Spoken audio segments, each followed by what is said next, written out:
Hello friends, welcome to eco Puneet Nokha YouTube channel पर मैं पुनीत नोखा आप लोगों का स्वागत करता हूं। आज के इस वीडियो में जिनसे जुड़े प्रश्न अलग अलग जीके रिलेटेड एग्ज़ाम्स में पूछे जाते हैं, उनसे संबंधित प्रमुख बिंदु है जो प्रश्न की दृष्टि से महत्वपूर्ण हैं। उन बिंदुओं को हम लोग एक अच्छे अरेंज वे में पढ़ने का प्रयास करेंगे ताकि अच्छी तरीके से याद रखा जा सके। ना केवल अच्छे अरेंज वे में पढ़ने का प्रयास करेंगे बल्कि उन बिंदुओं का विश्लेषण भी करेंगे ताकि अच्छे से समझा भी जा सके, क्योंकि जीके रिलेटेड विषय का एक मूल लक्षण होता है वो समझना होता है। यदि अच्छी तरीके से समझते हैं तो उन्हें लॉन्ग टाइम के लिए भी याद रख सकते हैं। तो चलिए इस वीडियो को देखेंगे और इस वीडियो के अंत तक लगभग सारे पॉइंट्स आपको याद भी हो जाएंगे। तो चलिए आप लोगों को कर लेना है इस YouTube चैनल को सब्सक्राइब और अपने दोस्तों को शेयर, ताकि आगे भी आपको इसका वीडियो मिलता रहे। तो चलिए दोस्तों शुरू करते हैं।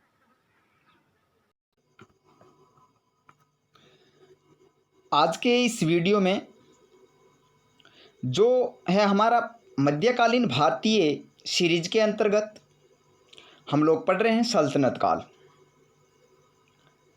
हम लोगों ने पिछले दो वीडियो में देखा कि किस तरह से 1206 ईस्वी से लेकर 1526 ईस्वी तक एक सल्तनत काल का दौर आता है, और जब दिल्ली में सल्तनत शासकों का प्रारंभ होता है, इसी दृष्टि में हमने पढ़ा था सबसे पहला वंश जो दास वंश था, और उसके बाद हमने पढ़ा था खिलजी वंश, और आज हम लोग तुगलक वंश को पढ़ेंगे। तुगलक वंश एक बहुत लंबा शासनकाल जो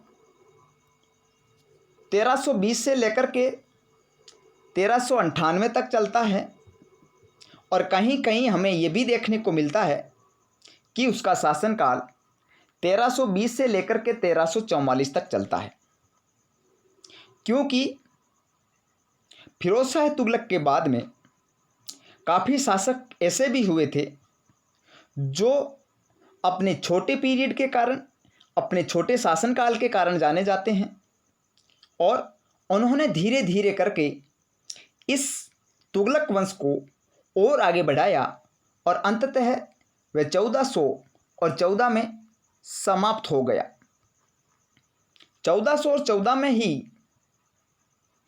सल्तनत काल के चौथे वंश सैयद वंश की स्थापना होती है, और सैयद वंश से पहले ये जो भी शासक या राजवंश जो आए हैं, 3 जो वंश आए थे वो तुर्क जाति से संबंधित थे, चाहे वो खिलजी हो या वो दास हो या तुगलक वंश हो।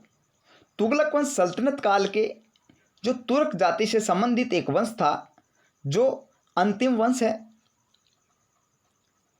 इससे संबंधित एग्जाम्स में काफ़ी क्वेश्चन जो प्रत्येक एग्जाम में पूछे जाते हैं, क्योंकि इस वंश के अंदर 2 ऐसे शासक जो बनते हैं, मोहम्मद बिन तुगलक और फिरोज शाह तुगलक।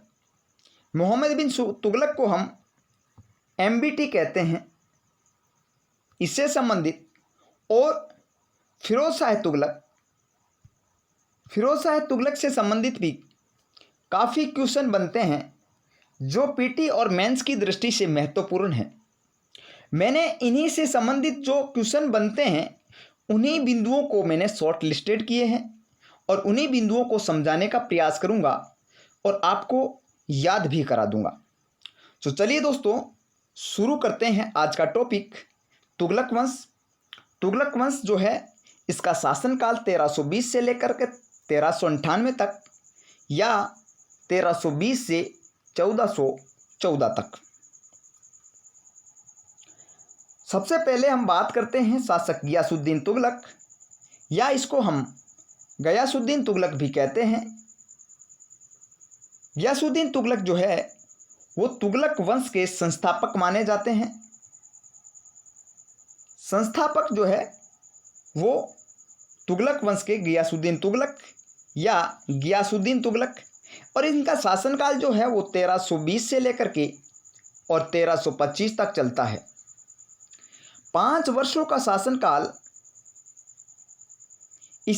इस इतने छोटे से शासनकाल के अंदर गियासुद्दीन तुगलक ने अपने साम्राज्य की सीमाओं का ज़बरदस्त विस्तार किया था, और ज़बरदस्त जो मंगोलों का सामना भी किया, और मंगोलों से अपने साम्राज्य की सीमाओं को और अपने साम्राज्य की रक्षा की थी। चलिए देखते हैं इनसे संबंधित जो कुछ महत्वपूर्ण जो फैक्ट जो है, महत्वपूर्ण जो बिंदु जो है, जो परीक्षा की दृष्टि से महत्वपूर्ण है और जिनसे प्रश्न बनते हैं, उन्हीं को मैंने शॉर्ट लिस्टेड किए हैं। देखते हैं, सबसे पहले इस वंश की स्थापना करने वाला व्यक्ति गियासुद्दीन तुगलक था। गियासुद्दीन तुगलक को इस वंश का संस्थापक माना जाता है, और इसे गाजी मलिक या गाली मलिक के नाम से जाने जाते हैं। गाजी मलिक या गाली मलिक के नाम से इसे जाना जाता है। इसने सर्वाधिक बार, यदि सल्तनत काल के शासकों की बात करें तो सर्वाधिक बार मंगोलों से संघर्ष गियासुद्दीन तुगलक ने ही किया था। लगभग 24 बार मंगोल आक्रमण हुए थे इसी के शासनकाल के अंदर, और उसने उनसे सफलतापूर्वक लोहा लिया और विजय भी प्राप्त की और अपने साम्राज्य की रक्षा की थी। सल्तनत काल के शासकों में यह प्रथम शासक जो है, ये प्रथम शासक है जिसने नहरों का निर्माण सिंचाई के लिए करवाया था, और अपने उस 24 जो मंगोल शासकों के जो आक्रमण के जो विजय के उपलक्ष्य में उसने एक उपाधि धारण की थी जिसका नाम है मलिक उल गाजी। मलिक उल गाजी की उपाधि धारण करने वाला व्यक्ति गियासुद्दीन तुगलक हैं। गियासुद्दीन के शासनकाल के अंदर गियासुद्दीन ने अपने साम्राज्य की सीमाओं का विस्तार करने के लिए उसने 2 अभियान किए थे जो महत्वपूर्ण अभियान माने जाते हैं, एक बंगाल का और एक बिहार का। बंगाल और बिहार 2 राज्यों को जीतने के लिए उसने अभियान चलाए, और उन दोनों अभियानों में इनको विजय भी प्राप्त हुई थी। क्योंकि विजय प्राप्त होना इसके लिए एक महत्वपूर्ण था। क्यों था महत्वपूर्ण? क्योंकि 5 वर्ष के अंदर इसने अपनी साम्राज्य की सीमाओं को इतना बढ़ाया और इतना ही जो बाहरी आक्रमण जो है उनका सामना किया, इसलिए इनका 5 वर्ष का जो पीरियड एक महत्वपूर्ण पीरियड माना जाता है। जब इसने 1324 के अंदर और 25 के अंदर जब इसने बिहार और बंगाल की जो विजय अभियान चलाया था और विजय प्राप्त की, तो उस खुशी के अंदर गियासुद्दीन तुगलक का पुत्र और इसका उत्तराधिकारी जिसका नाम MBT यानी कि मोहम्मद बिन तुगलक, जिसने दिल्ली के अंदर एक लकड़ी का महल बनाया और उस महल में अपने पिता के स्वागत समारोह का आयोजन किया था। उस स्वागत समारोह के अंदर जब गियासुद्दीन तुगलक आते हैं और अचानक से ऊपर से एक बड़ी लकड़ी गिर जाती है और उसके गिरने से गियासुद्दीन तुगलक की मौत हो जाती है। तो कुछ इतिहासकार जो इस मौत के पीछे एक प्रश्न चिन्ह खड़ा कर देते हैं। क्या है प्रश्न चिन्ह? कि क्या इस गियासुद्दीन तुगलक को किसी साजिश के तहत मारा गया है या उसका संयोगवश लकड़ी का गिर जाना जिससे उसकी मौत हो जाती है। तो यह इतिहासकारों में असमंजस की स्थिति है, प्रश्न चिन्ह खड़ा करता है इसकी मौत के पीछे। लेकिन कहते हैं कि ये एक संयोगवश उसी समय लकड़ी गिर जाती है और लकड़ी गिरने से उसकी मौत हो जाती है।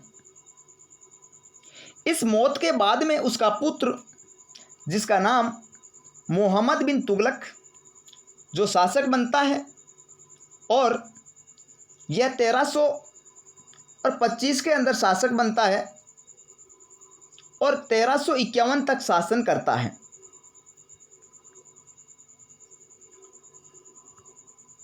जब ये गद्दी पर बैठता है तो अपने जो पिता की मृत्यु के बाद में अपने जो पीछे जो नाम लगाता है मोहम्मद बिन तुगलक, उससे पहले इसको जिस नाम से जाना जाता है उस नाम से संबंधित क्वेश्चन पूछा जाता है, क्योंकि इसका नाम एक महत्वपूर्ण नाम में जाना जाता है। और इसका जो पहले का जो नाम है, जो शासक बनने से पहले का नाम, जिसका नाम जोना खां या जूना खां के नाम से जाना जाता है, और इससे संबंधित क्वेश्चन पूछा जाता है कि जोना खां या जूना खां नाम किसका है, तो मोहम्मद बिन तुगलक का है। इसका शासनकाल 1325 से लेकर के 1351 तक है। जब ये गद्दी पर बैठता है 1325 के अंदर, तो इसे इतिहास में एक बुद्धिमान शासक के साथ ही साथ इसको एक मूर्ख शासक भी कहते हैं। क्यों कहते हैं इसको बुद्धिमान शासक और क्यों कहते हैं इसको मूर्ख शासक, जानिए इसके बारे में। हम 5 अभियान पढ़ते हैं और उन 5 अभियानों से ही इसको इस प्रकार की उपाधि मिलती है। तो सबसे पहले 5 अभियानों से पहले हम जानते हैं कि ये बुद्धिमान क्यों था और ये मूर्ख क्यों था। फिर इनका प्रैक्टिकल हम देखते हैं कि किस कारण से, जिस प्रैक्टिकल के माध्यम से इसको मूर्ख कहा जाता है, तो उसको बाद में पढ़ेंगे। सबसे पहले हम देखते हैं कि ये इतिहासकार इसे बुद्धिमान क्यों कहते हैं और मूर्ख क्यों कहते हैं। इतिहासकार बुद्धिमान इसलिए कहते हैं क्योंकि जब सल्तनत काल के 5 शासक राजवंश आते हैं, 5 राजवंश आते हैं, दास वंश, खिलजी वंश, तुगलक वंश, सैयद वंश और लोदी वंश। इन 5 वंशों में से सबसे यदि पढ़ा लिखा यदि शासक था तो वह था मोहम्मद बिन तुगलक।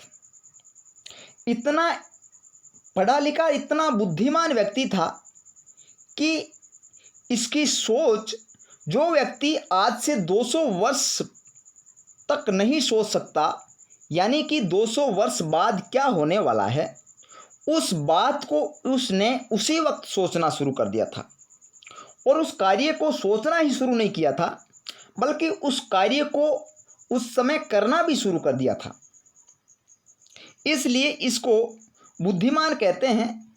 और बुद्धिमान के साथ ही साथ इसको मूर्ख शासक भी कहते हैं, क्योंकि उसने जो कार्य किया था वो कार्य 200 वर्ष बाद में होने वाला था। उस कार्य को वह तुरंत प्रभाव से करना शुरू कर दिया था। यानी कि एक प्रकार के उदाहरण के तौर पर देखें तो ये आधुनिक जो आज के जो सिस्टम जो है, आधुनिक भारत में जो सिस्टम चल रहा है, इसको उसने उस वक्त लागू करना शुरू कर दिया था। हालांकि वो कार्य सफल नहीं हुए थे, फिर भी उसकी सोच और उसके कार्य जो है वो एक सकारात्मक नीति के तहत आते हैं। लेकिन उसको मूर्ख इसलिए कहा था क्योंकि उसने उन कार्यों को तुरंत प्रभाव से करना शुरू कर दिया था। उनके पास में पूर्ण व्यवस्था नहीं हो पाई थी, इसलिए वो सारे के सारे कार्य असफल हुए थे। चलिए जानते हैं कि उनके कौन कौन से कार्य असफल हुए हैं, जिनसे संबंधित क्वेश्चन पूछा जाता है। 5 कार्य या अभियान जिसको कहते हैं, वो 5 अभियान जिनको पढ़ेंगे और जानेंगे कि कौन सा अभियान उसका सफल रहा और कौन सा अभियान उसका असफल रहा, और जिसका परिणाम तय उसको बुद्धिमान नहीं कह करके उसे मूर्ख शासक की उपाधि मिल जाती है। देखते हैं 5 अभियान कौन कौन से हैं। सबसे पहला अभियान जो इसका है वो है कर वृद्धि का अभियान। कर वृद्धि, पिछले वीडियो में हमने पढ़ा था खिलजी वंश के शासनकाल में कि खिलजी ने कर वृद्धि 1/2 रखा था, यानी कि जनता से, किसानों से जो कर वसूलेगा वो 1/2 भाग कर के रूप में लिया जाएगा। उसके बाद यदि इसके पिता की बात करें तो पिता ने सारे के सारा का जो कर जो था वो 1/3 से लेकर के 1/5 भाग के रूप में लिया था किसानों से कर।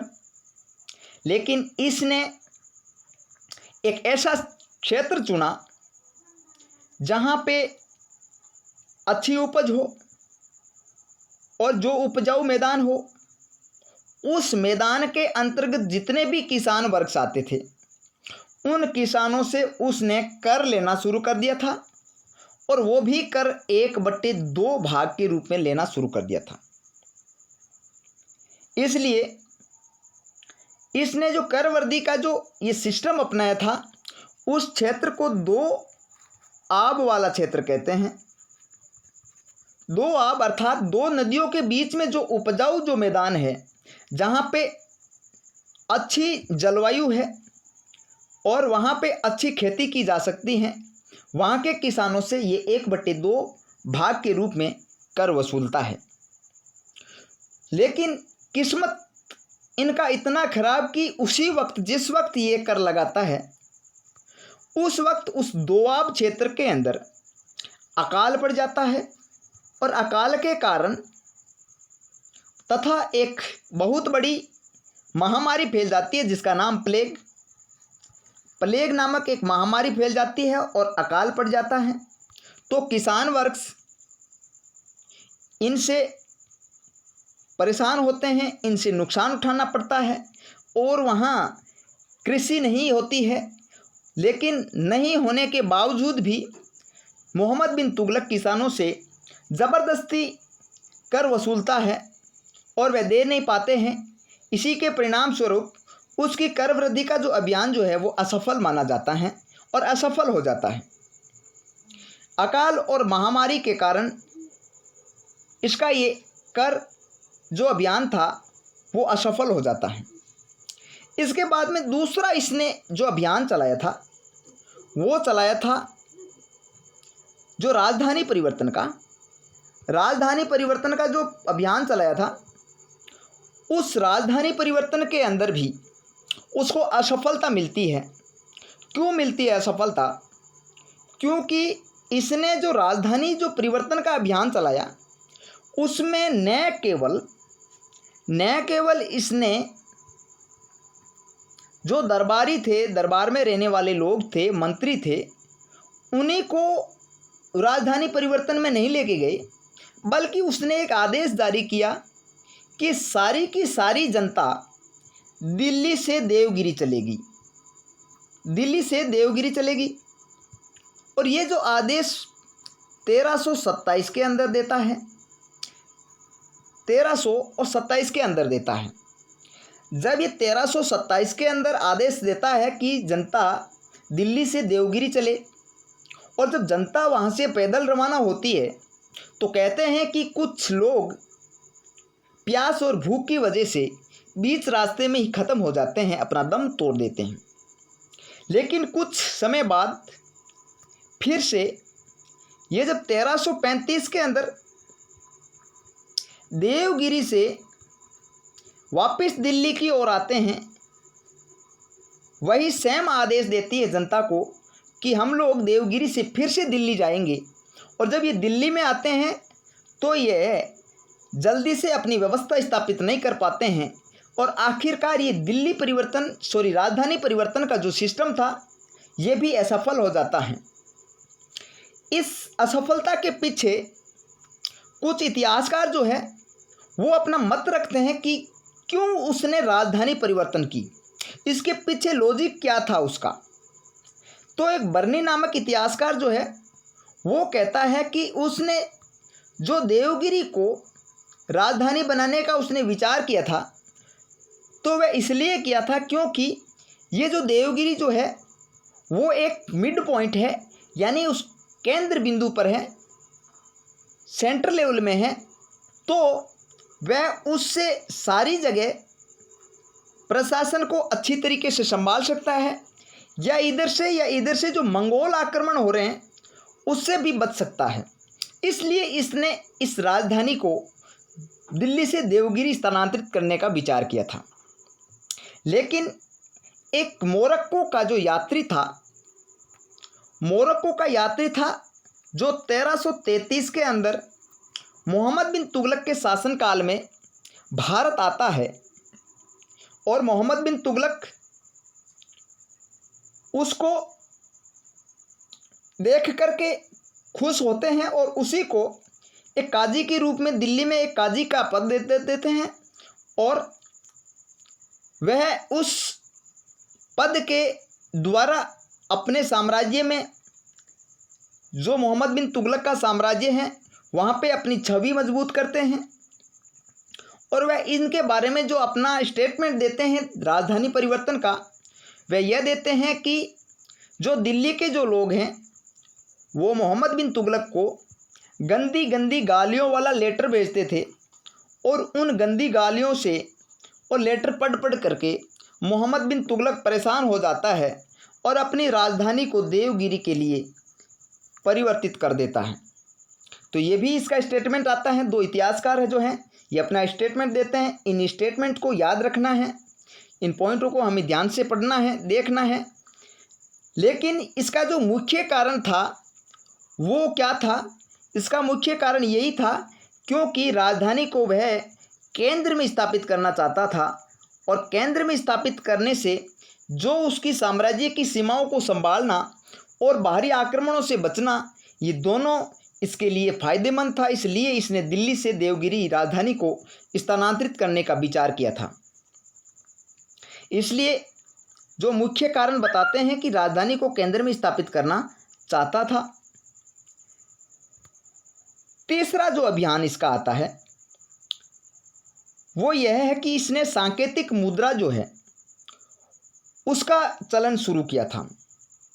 अर्थात उसने अपने जो खजाने के अंदर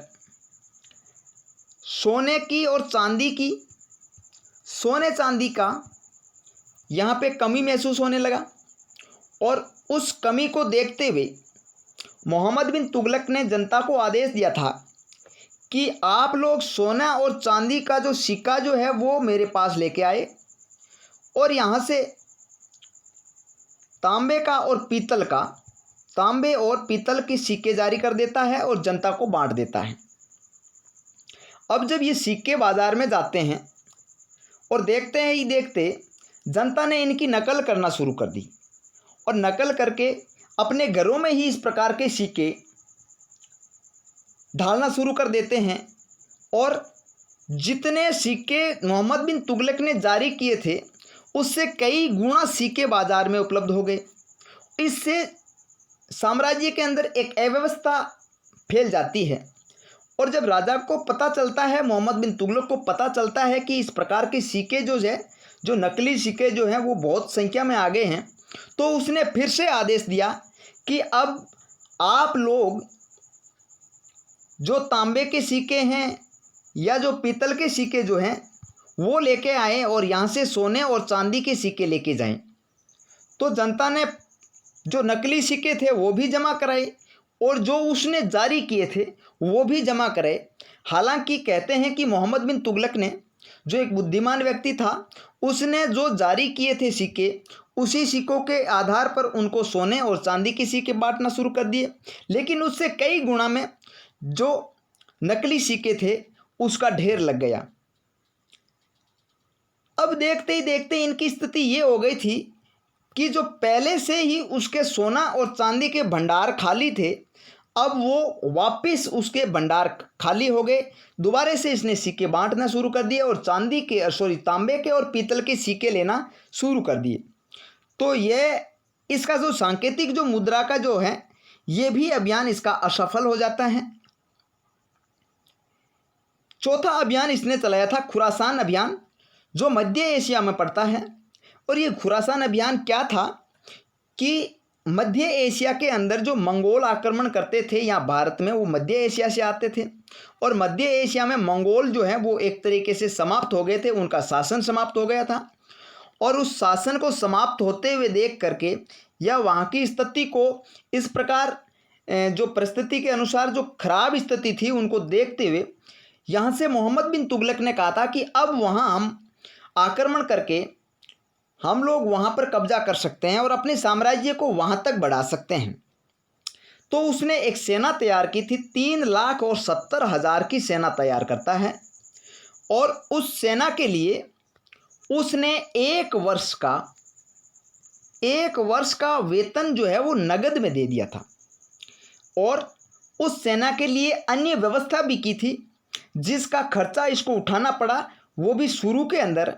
लेकिन जब ये सेना तैयार हो गई थी, उनको नगद वेतन मिल गया था, और ये मिलने के बाद में जब यहाँ से सेना जब रवाना होती है तब तक वहाँ मध्य एशिया में शांति स्थापित हो जाती है और पुनः वहाँ किसी वंश का शासन शुरू हो जाता है। तो इसने अपने इस प्लान को यहीं रद्द कर देता है। तो ये भी कहते हैं कि ये खुरासान जो अभियान जो है यह भी असफलता का या इसकी मूर्खता का प्रमुख कारण मानते हैं, क्योंकि उसने क्यों तो सेना जो तैयार की थी, और क्यों यदि सेना तैयार भी कर ली तो ये एक वर्ष का वेतन देने का कोई भी औचित्य यहाँ नहीं बनता है, इसलिए इसको यहाँ मूर्ख कहते हैं। आगे इसका जो 5वां अभियान था वो था कराची अभियान। और ये कराची अभियान क्या है? कराची अभियान जो है ये जो एक हिमाचल प्रदेश की कुमाऊं जो क्षेत्र की जो पहाड़ियाँ जो है वहाँ पे पड़ता है। और वहाँ जो जनजाति के लोग रहते हैं, अनुसूचित जनजाति के लोग रहते हैं, और वो लोग वहाँ बार बार विद्रोह करते थे। अब उस विद्रोह को दबाने के लिए सेना भेजता है, और सेना के ऊपर भी ये जो जनजाति के जो लोग जो है वो छुप छुप कर वार करते थे और सेना को मारते थे। यानी काफ़ी सेना वहाँ उनके छुप छुप करके वार करने से ख़त्म हो जाती है। लेकिन इनका उद्देश्य क्या था कि एक तो जनजाति क्षेत्र में विद्रोह को दबाना, और दूसरा वहाँ से उस विद्रोह को दबाने के बाद में चीन में प्रवेश करना। ये उनका 2 उद्देश्य था, लेकिन ये दोनों के दोनों उद्देश्य उसके असफल हो गए। इन 5 कारणों से, इन 5 अभियानों से, जिन 5 अभियानों में ये लोग असफल रहे, 5 अभियानों में ये असफल रहे, इसलिए इसको मूर्ख कहते हैं, क्योंकि ये इनको करने नहीं चाहिए थे। यदि करते तो कुछ उसमें अलग से अपना सिस्टम अपनाते, जैसे कि वेतन देने वाला, या जो खुरासान जो ये जो जनजाति के जो लोग हैं उनका जो 2 प्लान था, एक तो चीन में घुसना और एक जनजातियों के विद्रोह को दबाना। तो उसको यहाँ से भी एक जो उद्देश्य था उसको चुनना था।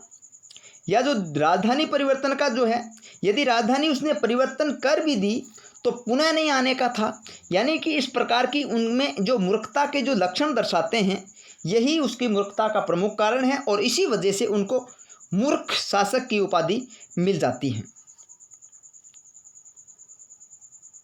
इसके बाद में जो उसका मुख्य जो कार्य था उसने कृषि पर किया था, काफ़ी कार्य किए थे कृषि पर। उसने कृषि विकास के लिए उसने एक विभाग की स्थापना की, जहाँ पे उसने कर्मचारी वर्ग भी लगाए, और उस कृषि के विकास के लिए और अधिक उपज हो उसके लिए कुछ ऐसे प्रणालियाँ अपनाई, ऐसे सिस्टम अपनाए जिससे अधिक से अधिक कृषि उपज हो सके। तो उसके लिए उसने एक विभाग की स्थापना की जिसका नाम है दीवान ए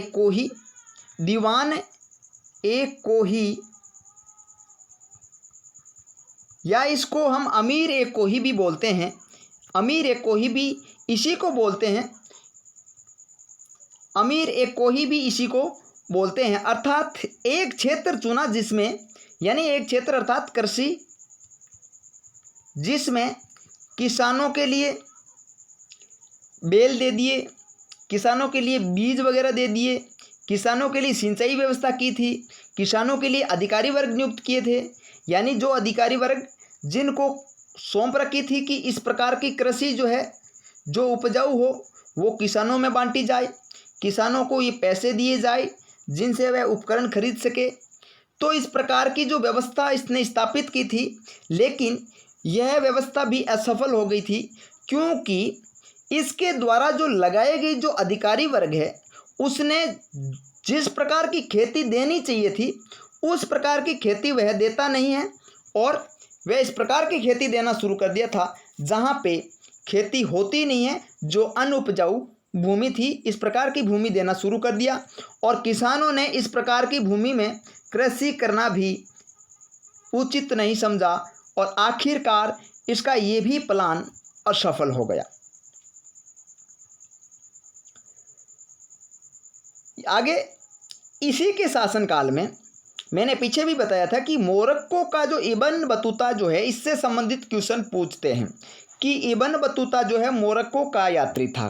कहाँ का यात्री था? तो ये मोरक्को का यात्री था। भारत कब आता है ये? तो 1333 ईस्वी में आता है। किसके शासनकाल में आता है?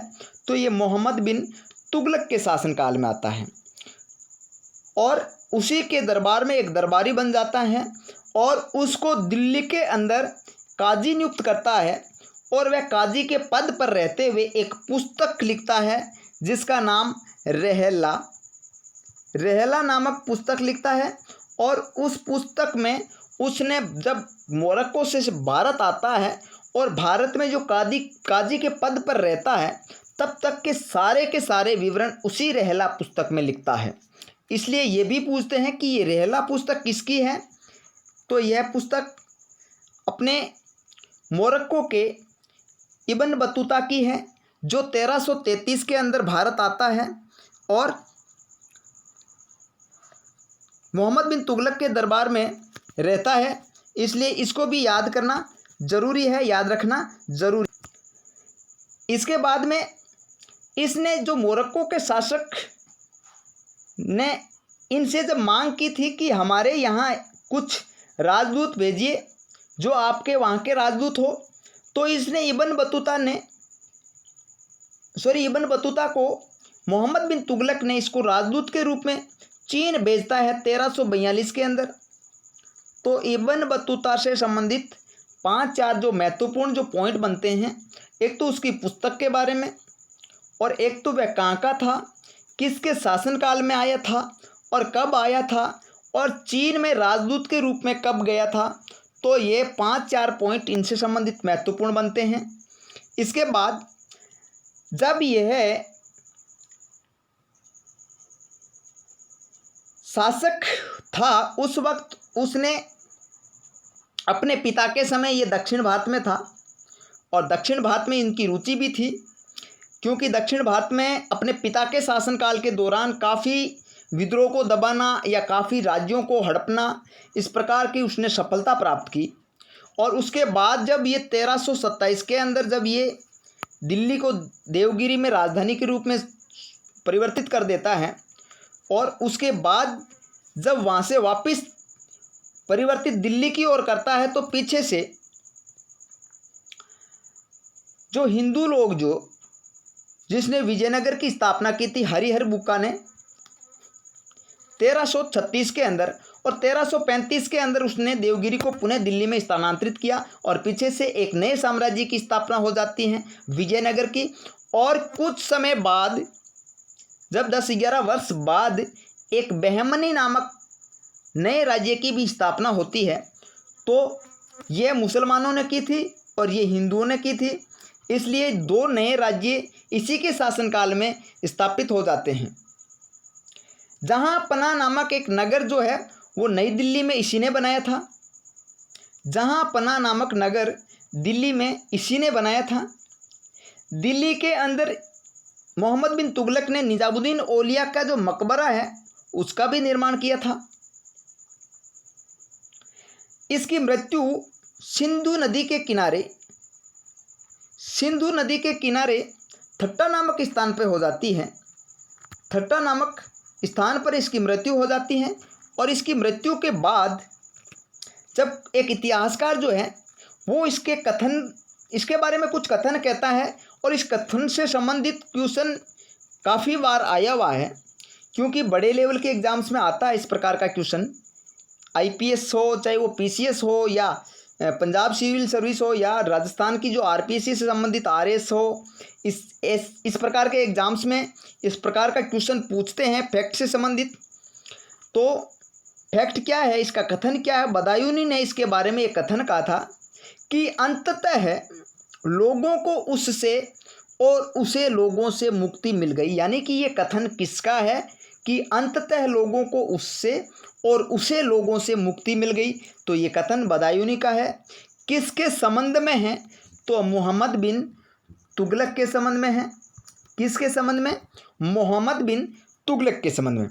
इसके बाद इसकी जब ठट्टा नामक स्थान पर मृत्यु हो जाती है तो अब शासक जो बनेगा वह बनेगा फिरोज शाह तुगलक, जिसका शासनकाल या शासन पीरियड 1351 से लेकर के 1388 तक चलता है। जब मोहम्मद बिन तुगलक जो है वो वह शासक था जो अपने पिता का एक उत्तराधिकारी था तुगलक वंश के अंदर देखें तो।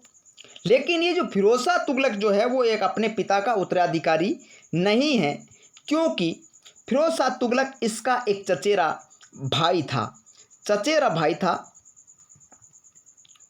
हालांकि कहते हैं कि मोहम्मद बिन तुगलक जो है वह इससे काफ़ी हद तक प्रेम करता था, इसको अपने एक पुत्र के रूप में देखता था।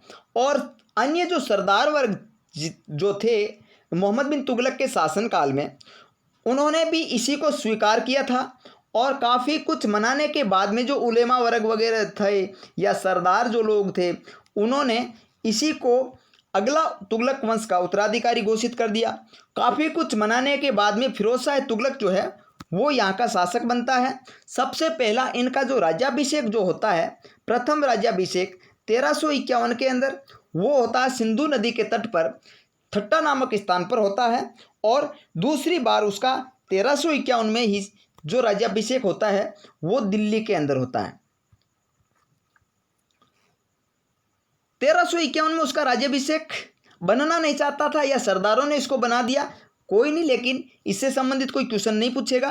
फिर भी यानी कि ये बनना नहीं चाहता था क्योंकि ये चचेरा भाई था, ये इस चीज़ को सही नहीं मानता था क्योंकि ये उत्तराधिकारी नहीं था। लेकिन मोहम्मद बिन तुगलक इससे बेहद प्यार करते थे, एक अपने पुत्र की भांति, अपने उत्तराधिकारी की भांति उससे प्रेम करते थे। लेकिन इसका महत्वपूर्ण जो क्वेश्चन बनता है वो यहाँ से बनता है क्योंकि फिरोज शाह तुगलक ने 1351 के अंदर अपने जो साम्राज्य को इस प्रकार से चलाने का उसने निश्चय किया था कि उसका साम्राज्य एक धर्म के अनुरूप चले, उलेमा वर्ग की सिफारिश के हो, उलेमा वर्ग का वहाँ वर्चस्व हो, इस प्रकार का शासन इसने स्थापित किया। इसलिए इसने इस्लामिक राज्य की स्थापना करता है। और पीछे हमने जो खिलजी वंश पढ़ा था, तो खिलजी वंश में अलाउद्दीन खिलजी ही एकमात्र ऐसा व्यक्ति था जिसने कहा था कि धर्म और प्रशासन को, धर्म और राज्य को दोनों को अलग रखा जाए, धर्म अपनी जगह और राज्य अपनी जगह। इसलिए उस व्यक्ति से संबंधित क्वेश्चन पूछा जा सकता है क्योंकि कौन सा ऐसा जो शासक था जिसने धर्म और राज्य को अलग रखा था, धर्म और राज्य को अलग रखा था, कौन सा ऐसा व्यक्ति था जिसने धर्म और राज्य को सेम यानी कि धर्म के अनुसार राज्य चलना चाहिए। तो धर्म के अनुसार राज्य चलना चाहिए वो तो है फिरोज शाह तुगलक, और धर्म और राज्य दोनों को यहाँ अलग रखना वो है अलाउद्दीन खिलजी। आगे फिरोज शाह तुगलक जिसको आधुनिक भारतीय इतिहास का या सल्तनत काल का अकबर कहा जाता है, इससे संबंधित क्वेश्चन आता है कि आधुनिक जो सल्तनत काल का या इतिहास का जो अकबर जो है वो किसे कहा जाता है, तो फिरोज शाह तुगलक को कहा जाता है। फिरोज शाह तुगलक ने हिंदुओं को जिन्नी कहकर पुकारा, जिन्नी शब्द कहकर के फिरोज शाह तुगलक ने हिंदुओं को पुकारा। और ब्राह्मणों पर जजिया कर लगाने वाला प्रथम व्यक्ति हैं जो सल्तनत कालीन शासकों में जाना जाता है। ब्राह्मणों पर जजिया कर लगाने वाला प्रथम शासक कहलाता है। फिरोज शाह को उसके निर्माण और लोक कल्याण कार्यों के लिए सल्तनत काल या मध्यकाल का कल्याणकारी शासक कहा जाता है। कल्याणकारी शासक यानी कि फिरोज शाह तुगलक ने ऐसी योजनाओं को या ऐसे विभागों की स्थापना की जिससे से अधिक लोगों का कल्याण हो, भलाई हो। इस प्रकार के इसने विभाग स्थापित किए। चलिए देखते हैं कौन कौन से विभाग स्थापित किए। सबसे पहले निर्माण और कार्य से संबंधित बात करते हैं। इसने 24 प्रकार के करों को समाप्त किया। इससे संबंधित क्वेश्चन पूछा गया है और पूछते हैं, तो ये मोस्ट है। कितने प्रकार के करों को समाप्त किया? तो 24 प्रकार के करों को समाप्त किया। कितने कर इसने लगाए? तो 4 कर लगाए थे। वो कौन कौन से कर हैं देखते हैं। सबसे पहले कर, 4 कर लगाए। पहले कर सबसे पहले हैं खम्स। खम्स उस कर को कहते हैं जो युद्ध के अंदर लूटा गया माल था, उसका भाग 1/5 भाग जो है वो राजा को मिलता था और बाकी जो भाग था वो सेना आपसी में बांट लेती थी। तो खम्स वह है जो युद्ध के अंदर लूटा हुआ माल था।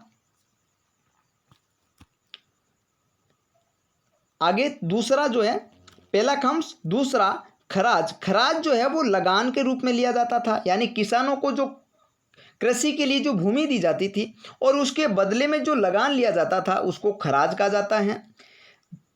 तीसरा जजिया कर। जजिया कर वह है जो हिंदुओं पर लगाया जाने वाला कर था।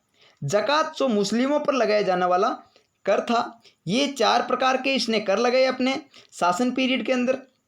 इसके प्रमुख जो विभाग जिसके द्वारा अधिक से अधिक लोक कल्याण हो, लोगों की भलाई हो, लोगों का कल्याण हो, इस प्रकार के उसने कुछ विभागों की स्थापना की।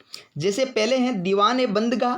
दीवान बंदगाह जो है वो काफ़ी महत्वपूर्ण है क्योंकि फिरोज शाह तुगलक जो है वो दासों को काफ़ी महत्वपूर्ण स्थान देते थे। दासों को काफ़ी महत्वपूर्ण स्थान देते थे और उन्हीं के लिए इसने इस विभाग की स्थापना की जिसका नाम है दीवान बंदगाह। और इसके शासनकाल में एक महत्वपूर्ण फैक्ट ये भी बन जाता है कि इसके शासनकाल में सर्वाधिक दासों की संख्या थी और वो थी 1,80,000। 1,80,000 दासों की संख्या थी, यानी कि सर्वाधिक दासों की संख्या वाला या जिसके शासनकाल में सर्वाधिक दासों की संख्या थी वो शासक था फिरोज शाह तुगलक। दूसरा विभाग दीवान खैरात। खैरात आप समझते ही हैं, जो दान है। खैरात का मतलब कुछ दान देना, जो आर्थिक सहायता के रूप में देना। यानी कि इसने विधवाओं को, विकलांग जो है व्यक्ति उनके लिए या अविवाहित जो लोग हैं उनके लिए उसने दान देना शुरू किया ताकि वो किसी भी प्रकार की हीन भावना से ग्रसित न हो, किसी भी प्रकार से भूख से न मरे। इस प्रकार उसको दान देना शुरू कर दिया था। अन्न का दान दिया था, भूमि का दान देना शुरू कर दिया था, पैसे देना शुरू कर दिया था। इस प्रकार दीवान खैरात नामक जो है विभाग इसलिए स्थापित किया था क्योंकि जो व्यक्ति आश्रित व्यक्ति है, जो किसी दूसरे पर इंडिपेंडेंट है, यानी कि आश्रित जो व्यक्ति है उसके लिए उसने ये विभाग स्थापित किए, विधवा, विकलांग और अविवाहितों के लिए। और तीसरा इसने विभाग स्थापित किया था दारूप सफा यानी निःशुल्क चिकित्सा व्यवस्था, जिससे लोगों का अधिक से अधिक कल्याण हो और लोगों का भलाई हो और उनको अधिक खर्चा वहन न करना पड़े।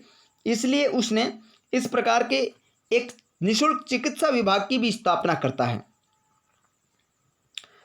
आगे फिरोज शाह तुगलक एक लोक निर्माण जो विभाग की भी स्थापना करता है और उसके अंदर काफ़ी अपने राज्य को एक प्रकार से विकसित होते हुए देखता है, जो आकार और रूप के अंदर विकसित हो रहा है। इस प्रकार से उसने विकास को देखते हुए उसने कुछ महत्वपूर्ण विभाग की स्थापना करता है, एक लोक निर्माण विभाग, जिसके अंदर इसने 300 नए नगर स्थापित किए या 300 नए नगर बनाए, 300 नगर बसाए, जिसमें कुछ महत्वपूर्ण जो एग्जाम की दृष्टि से महत्वपूर्ण है, जैसे कि हिसार, फतेहाबाद, फिरोजाबाद, फिरोजपुर।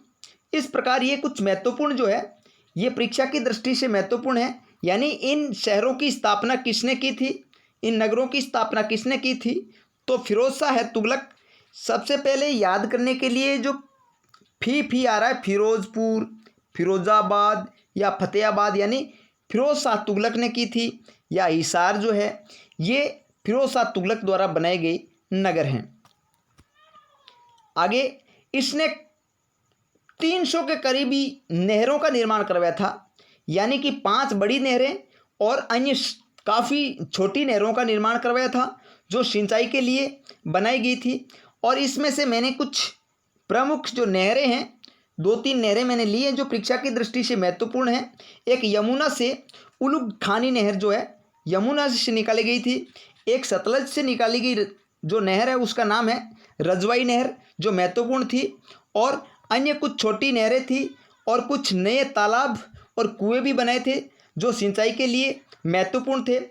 उसने एक जो सिंचाई के लिए केवल उनका मात्र उद्देश्य सिंचाई हो, इस प्रकार की यदि नहर का स्थापित करता है या बनवाता है तो उसके लिए उसने किसानों पर एक इस प्रकार का कर लगाना शुरू कर दिया था जो 1/10 भाग था। और उसका कर का नाम जो है वो हक ए सर्बनाम नामक एक कर लेना शुरू कर दिया था।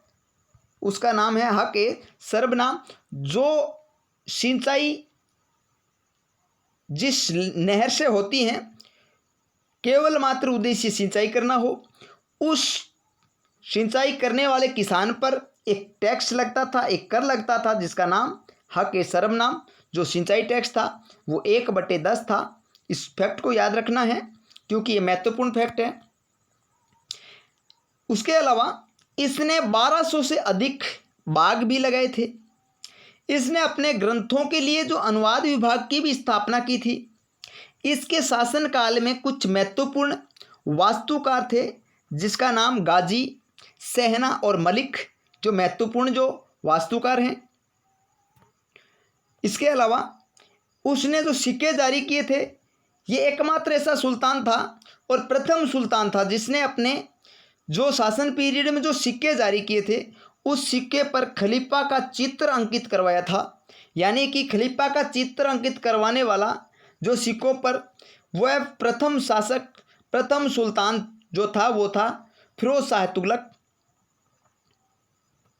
इसके बाद एक महत्वपूर्ण फैक्ट, उसने मेरठ और टोपरा से अशोक के जो स्तंभ थे उसको उखड़वा करके दिल्ली मंगवाए थे। यानी इससे संबंधित भी क्वेश्चन आया हुआ है, बहुत बार आया हुआ है, क्योंकि मेरठ और टोपरा से संबंधित जो अशोक के स्तंभ है वो महत्वपूर्ण है और इससे संबंधित क्वेश्चन पूछा जाता है। तो पूछा इसलिए ऐसे जाता है कि यहाँ से अशोक स्तंभ दिल्ली कौन लेके आए, तो फिरोज शाह तुगलक लेके आए। इसके बाद में कुछ पुस्तकें हैं इसकी महत्वपूर्ण पुस्तकें, जिसमें फिरोज शाह खुद की एक आत्मकथा लिखता है जिसका नाम फताहट ए फिरोज शाही। फताहट एक फिरोज शाही जो एक आत्मकथा है वो खुद फिरोज शाह लिखता है। दूसरा कुछ एक इतिहासकार जिसका नाम बर्नी ने 2 पुस्तकें लिखी हैं, तारीख ए फिरोज शाही और फतवा ए जहादारी। तारीख ए फिरोज शाही और फतवा ए जहादारी, इस प्रकार 2 पुस्तक बर्नी लिखता है।